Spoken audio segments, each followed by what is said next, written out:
Hey guys, here in this video we'll discuss planes of motion. So, whether we're exercising or just doing our day-to-day activities, our bodies move in many directions along planes. The three planes of motion include coronal, sagittal, and transverse planes. These planes involve moving side to side, front and back, or rotationally, respectively.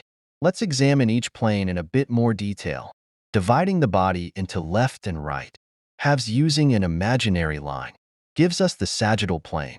Any forward and backward movement parallel to this line occurs in the sagittal plane.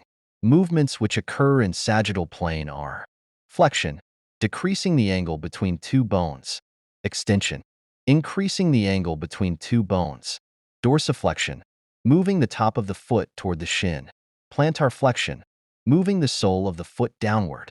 With the same imaginary line, divide the body into front and back halves, and you have the frontal plane.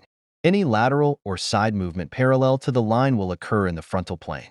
And the movements which occur in frontal plane are adduction, motion toward the midline; abduction, motion away from the midline of the body; elevation, moving to a superior position only at the scapula; depression, moving to an inferior position only at the scapula; inversion, lifting the medial border of the foot; eversion, lifting the lateral border of the foot. Last, but certainly not least, we have the transverse plane, which divides the body into superior and inferior halves. Movement parallel to the waistline, otherwise known as rotational movement, occurs in the transverse plane. In transverse plane, movements which occur are rotation, internal or external turning about the vertical axis of the bone; pronation, rotating the hand and wrist medially from the bone; supination, rotating the hand and wrist laterally from the bone; horizontal flexion or adduction, from the 90-degree abducted arm position. The humerus is flexed or adducted in toward the midline of the body in the transverse plane.